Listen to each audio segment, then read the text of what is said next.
Next, I would like to present the AACPDM's Lifetime Achievement Award to William Oppenheim. William Oppenheim was born in Bangor, Maine, grew up in Washington, D.C. area, and attended the University of Maryland and then Georgetown Medical School, graduating magna cum laude. He interned at San Francisco General Hospital, served in the United States Air Force in San Antonio, Texas, and at the Pentagon in Washington. His residency in orthopedics was at the University of Washington and included a year as Girdlestone Fellow in Oxford, England. After a fellowship in pediatric orthopedics at Los Angeles Orthopedic Hospital, where I first met him, he joined UCLA, where he helped found the Orthopedic Hospital UCLA Center for Cerebral Palsy, which now includes 2 endowed chairs, a research fund, and a gait laboratory. He's currently Emeritus Chief of Pediatric Orthopedics, Director of the Center for Cerebral Palsy, and the Margaret Holden Jones Kennard Professor of Cerebral Palsy. And in 2006, he served as president of the American Academy of Cerebral Palsy and Developmental Medicine. He's also served as our webmaster and was very influential in building up our endowment and recruiting people to do that. So please join me in welcoming Dr. Oppenheim to the stage.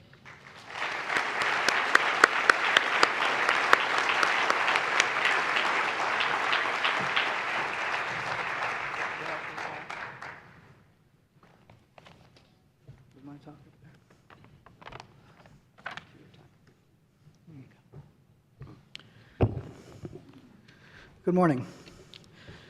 Madam President, I've always wanted to say that.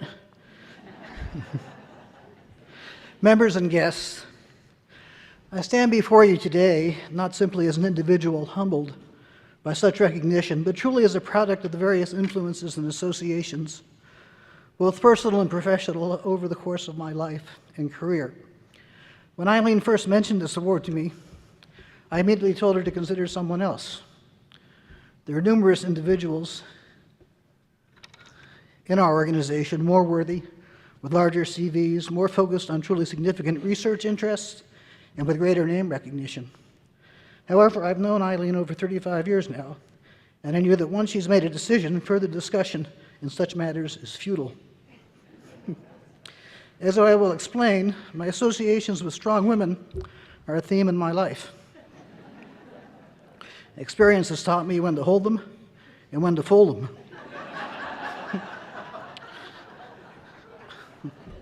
I then asked her what she'd like me to talk about, and without skipping a beat, she suggested that I talk about myself. Now, I've given over 300 presentations over the course of my career, but she was right. I've never really thought about talking about myself. So with some trepidation, over the next 10 minutes, I will try to recap a few of the influences and events that coalesced to bring me to this podium this morning, and I hope that for some of you it will perhaps evoke some nostalgic memories. For our younger members, as befits an indulgence like this, I hope that hearing some of my story may in some small way influence your journey as you proceed along your life adventure in medically caring for others. I can give you the summary now. The first 35 years involved a well-defined pathway. The second 35 was a total crapshoot.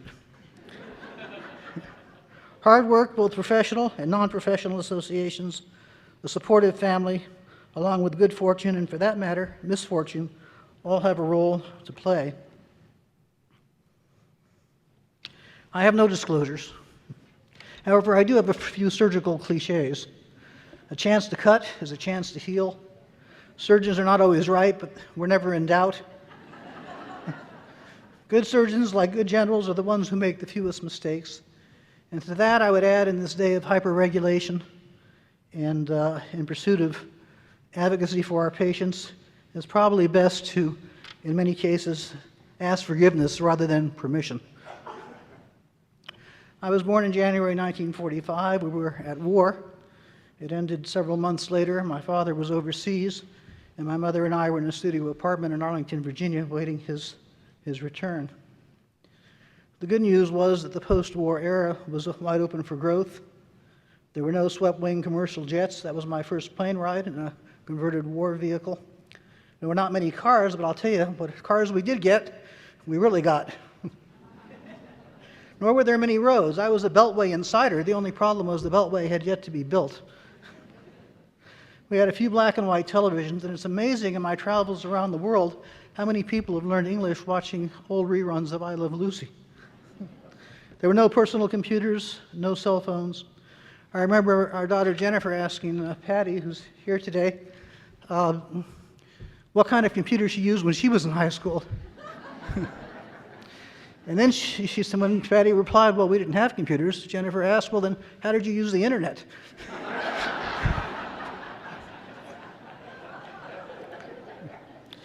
My mom and dad, of course, during this time were my main influences in my life. My mother was a secretary for the University of Maryland's admissions office, and she always told me that I couldn't get paid for everything that I did, and not even to expect to be. My dad was an interesting individual. For the first 6 years of grade school, he flunked out and was required to go to summer school every year. And by the time he finished the 6th grade, he managed to have read the entire works of Shakespeare. He taught me how to turn academic adversity into somewhat success. He ended up writing the speeches for McNamara during the Kennedy administration, and I reunited with him at the Pentagon when I was stationed there. I went to an interesting public high school in Silver Spring, Maryland. These were some of my classmates: Ben Stein, Goldie Hawn, Connie Chung, who later married Maury Povich, who was also a distant relative of ours. Carl Bernstein was in our group, and there were several athletes as well. And so from that I learned that one should always hang with a good peer group. The signal experience of my high school years was actually when I needed to have a summer job. And I decided a lifeguard would be a good job. There were certain intangible benefits. And I remember this person now, well over 50 years later. He was a high school teacher, but during the summertime, he was the lifeguard and the manager for our community swimming pool, and decided to take his course in becoming a lifeguard. The second day, he came out, looked over the group, jumped into the deep end, and said, "Bill, save me." And dutifully, I jumped in, swam over to him. He was a college halfback. He put his large arms around me and took me straight to the bottom. And at the bottom, I tried to push up. I tried to swim up, and he just got tighter and tighter. And finally, I had to tap out. I knew enough to do that, and he allowed me to surface. I surfaced choking, coughing, fearful for my life. And after a couple of moments, when he let me recover, he said, "Bill, what's the first rule of a lifeguard?" And of course, the day before, he had told us all, never go in the water unless you had to. And he had stationed on the apron of the pool all the strategic elements that I needed never to go into water for. And it was a lesson that all of us that day learned, and I've never forgotten. And so you never go someplace without the proper tools, and in my case, the proper team, to get things done. 2 years later, I was fishing at Harper's Ferry, the confluence of the Susquehanna and Potomac rivers, with a high school buddy, when he told me to turn around, and this is what I observed.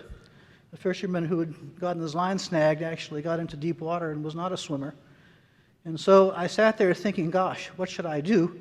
But I didn't jump in, because it's quite well known that victims can easily take you to the bottom when they're panicked. And sure enough, I was sitting on flotation. I threw it over to him. I swam over to him. I grabbed a hold of his shirt. He was pretty much out of it, put his head on the pillow, and started dog paddling to shore. And thank goodness, halfway there, he woke up and coughed, because I had no idea what to do once I got there. Now, I always considered that was my first save, and there were many opportunities in my internship and residency to actually save some lives. But this one belonged to Jack, and it gave me the idea of the power of the teacher, because he taught me something that I've never forgotten, and I was able to apply it out in the field. And all of you in this academy are teachers for a variety of different types of people, your patients, your colleagues.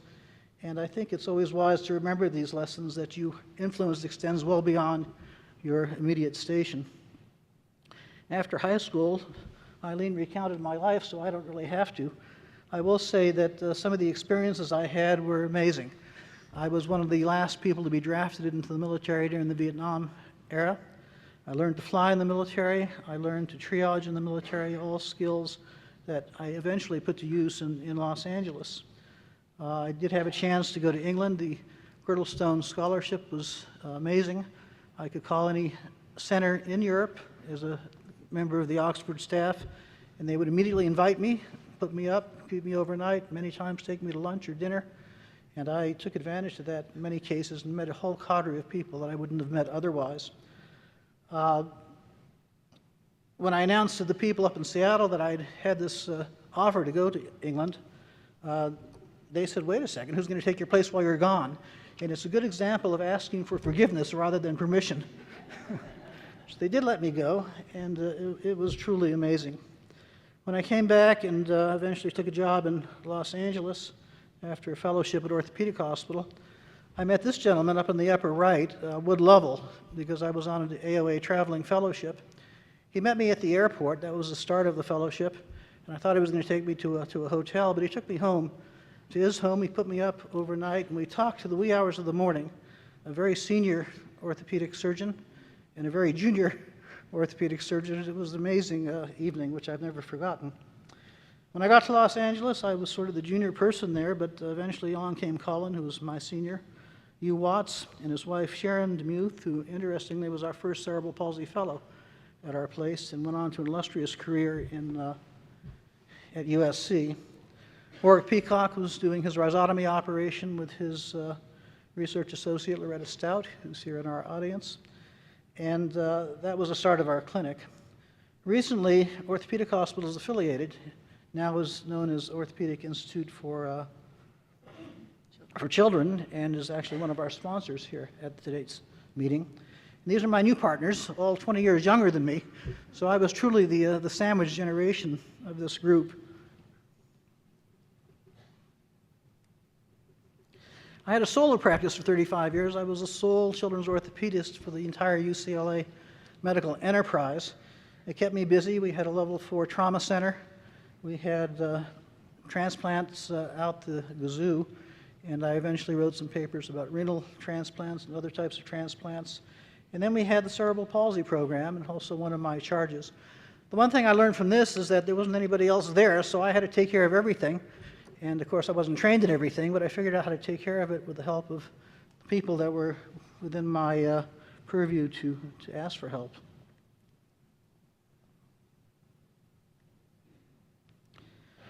After a while, I developed a repertoire of operations for cerebral palsy.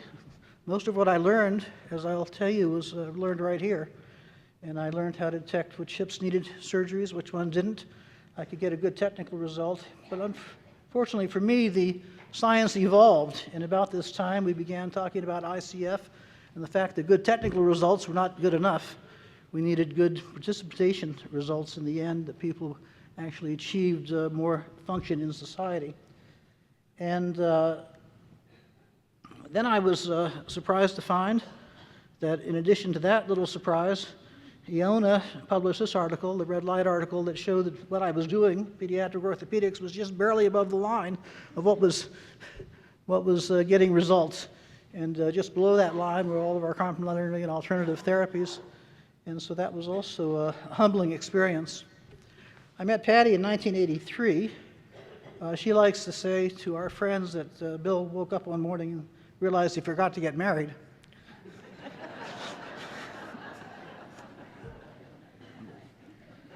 Our first date got canceled because she called me and said that she had to go out and view a garbage truck. Now, I've been shot down before, but that was very unique. Turns out that she was the lawyer for the sanitation district of Los Angeles at the time. And about 2 or 3 years later, after, we eventually did have a date. We flew up to Big Bear, which is about 100 miles northeast of Los Angeles. And we came back, and 3 days later we were engaged, and 6 months later we were married, and that was 33 years ago. Along the way, I was getting some offers from other places to go out and take a look, and I told her that, and she said, well, I'm not moving, and neither are you. So my life decisions became fairly simple. And Patty became the president, first of Women Lawyers, and then the County Bar Association of 27,000 lawyers. How would you like to do that job? She then became a commissioner of one of the busiest airports in the country, and finally a Superior Court judge. And for the 18 years that I was on the board in one capacity or other of this organization, Patty was really our legal advice all those years, and we've never really acknowledged that, but I'd like to acknowledge it now.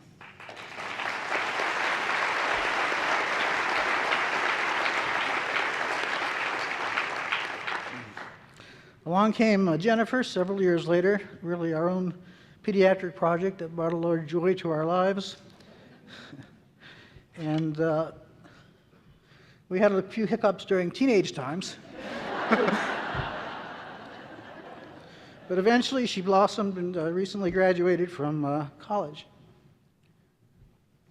One of the memorable cases that I had at UCLA was a 8-month-old who went through a windshield as he was in his family's car on the way to their second birth of his brother. And he came in one ambulance, and his leg came in another, helicoptered from one of our local passes, mountain passes. I got the call at night as I did, and I was on call every night for pediatric orthopedics throughout those 35 years. And we arrived, and our hand surgeon, Neil Jones, was covering. We decided in an 8-month-old there was a good chance to restore this leg, so we actually reattached it.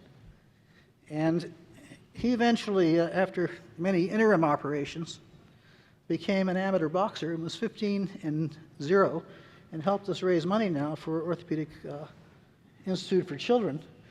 And he's part of the boxing literature because of his abilities. He's part of the scientific literature because we published his thing, and he was one of my most memorable experiences.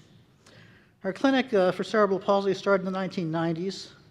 Warwick Peacock, Loretta Stout, Eileen Fowler, and myself. You can see that to make it interesting, we made it glamorous, which wasn't hard with our president.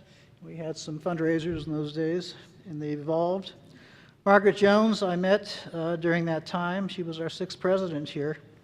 And she and I had 2 things in common. One was that we're both born in Maine. And the other one was that when we entered practice, we knew absolutely nothing about cerebral palsy. She called back to Boston, found these gentlemen who eventually founded the academy, and would go back there once a year. She was actually working for the Wyoming Department of Public Health, and with the Indian Reservation, she found lots of kids who were just virtually ignored with cerebral palsy. And when I entered practice, I found the same sort of thing, and it's only because of this academy that I hooked up with early that I really learned everything I knew about cerebral palsy, and I'm still learning even today. Our clinic from the beginning was a lifespan clinic because Margaret's kids had all grown up, and she wanted us to take care of them. And UCLA, unlike many children's hospitals, we did have the Mattel Children's Hospital, we could see patients over 18. And so over the years, we have over 600 adults that we've collected in our own little database. I was the only orthopedist in California allowed to do backlift pumps. I did one pump with an anesthesiologist. It's the same as a pain pump. And then our neurosurgeons wouldn't do pumps. It wasn't worth their while. So I ended up doing 20, and then they came to me from California Children's Services and said, "You can't do that. Only neurosurgeons can do that." And I said, "Well, I've already got 20 cases." And so they said, "Send us the cases." And I did, and they said, "Okay, you can do them, and, but nobody else." So I was the only orthopedist doing these things. Now we have a neurosurgeon who does them, which is a relief. We started the Botox clinic. Of course, we had the rhizotomy clinic. We've added deep brain stimulation, orthotics, physical therapy, and really a full-service place now. From the beginning, we were about education for everybody. Here's a boy in the lower right who's showing off his backlift pump to his classmates, so there wouldn't be any misunderstandings about what he had done during his absence and what it did for him. Over on the lower left was one of our residents, Rick Bowen, who's now my partner, and he was giving a talk before the American Academy of Pediatrics, which won first place for, guess what, outcome studies. This was very early on. And I always thought he was hanging around because he liked pediatric orthopedics, but Patty knew better. He actually liked my administrative assistant, whom we eventually married. We've done our share of research over the years, mostly due to Eileen, who has her PhD in kinesiology, as you know, and has really organized our research along many different lines. You're probably familiar with the PETALS project. Some of the other things, we were the first demonstration of that energy storing prostheses actually did store energy and delivered it at the end of stance back for push-off. Cameron Gate Analysis Laboratory was added. Pete Cameron, none of you know, and I couldn't find a picture of him, but he was involved with the Weavers and Pete Seeger And Donovan, when Eileen and I went to his funeral, Donovan showed up and actually gave a nice series of songs in his honor. I'd like to make a special call out to Marcia Greenberg, our coordinator over these years, who I've worked with over 20 years now. And she's kept us on this nice straight line for taking care of all of our patients. Our team actually takes our vacations the same time each year, so we don't have to interrupt our clinics during the rest of the year. And all of us have become very close over these years, so thank you, Marcia. Eileen mentioned during her opening that Marcia is teaching people in El Salvador, in Colombia, and in the Ukraine something about cerebral palsy. We developed our own mottos. Took this one from John Wooden: don't let what you can't do get in the way of what you can do. And of course, I could never come to grips with a 44-page developmental medicine journal that explained to me what spasticity was. So we developed our own definition. It's like love, you know it when you feel it. It's centrally mediated with important peripheral consequences and long-term implications. Just a word about our websites. We did that for a long time, and it was a consequence of really Charlene Butler, who my first assignment was to the Strategic Planning Committee. So they put somebody who wasn't even familiar with the Academy on the Strategic Planning Committee. And I showed up, and there were 3 chairs. I was the only person to show up. The second year, I switched chairs. I was still the only person to show up. Charlene showed up and said, we expect a strategic plan from you. And you know, now these are retreats and different 2-day events. In those days, it was me. And part of the strategic plan was to have a website. And the next year, I was off the Strategic Planning Committee on the Publications Committee, and I was made an Internet Committee of 1. But they let me go to the board, and I remember the board debating it. It sounds trivial in these times, but the board was a little afraid that other people would use our site to their own advantages, but that didn't happen. Over the years, we did 3 sites: POSNA, ours, our local site, as well as the Hippocrates site, which we just finished our 5th revision of. And these were the strong women in my life: Eileen, Marcia, Loretta Stout, who was our research therapist, Ruby, who represents all of my administrative assistants, Patty's down there, and of course Jennifer. Now, Jennifer is also part of our cerebral palsy culture, because during that 2007 meeting where I was president, we decided to reinstitute the Friday evening banquets. And Tracy and I, Tracy Burr, this was our first meeting, so what did we know about putting on meetings? In fact, Tracy and I went to a retreat in Chicago a weekend for learning how to do nonprofits, and it was very successful because we were a nonprofit going in, and we were a nonprofit coming out of that year as well. But the banquet was based, since we didn't have much money and we didn't have much ability to organize, it was based on Jennifer's bar mitzvah. And that's why you all had glow sticks. I remember Uni being there, dancing. And we had motivational dancers. So Jennifer's part of our orthopedic community, and my community as well. Finally, just a word about the colleagues that I've had over the years in this organization. It was just a smattering. Past President's Dinner one year. And all of these people I've become very fond of and close to, and they've all taught me, really, the cerebral palsy that I know, and they're still teaching me. Tracy, Uni, who's going to be president, Eileen, who's president. Uni was my program chair, Eileen was the instructional course chair. Brian Snyder, Lori Glader, they did the local arrangements. And in those days, we had no money, and we had to have speakers and people, and we borrowed them from Boston, and they were instrumental in getting most of them. I actually got Ted Kennedy to make a videotape for us. If any of you remember that, it's probably still on the web. But that was a year-long project. Finally, the website was taken over ably by Susan and Jesse and Sean Dillon, and I'm very appreciative that it's now blossomed even further than I could have imagined over the years, and we've added social media, we've added apps to the meeting. And all in all, I'm most appreciative of the Academy for bestowing this award on me, and I obviously am standing up here not for myself, but for all the people in my cerebral palsy village who have been instrumental along the way. Thank you very much.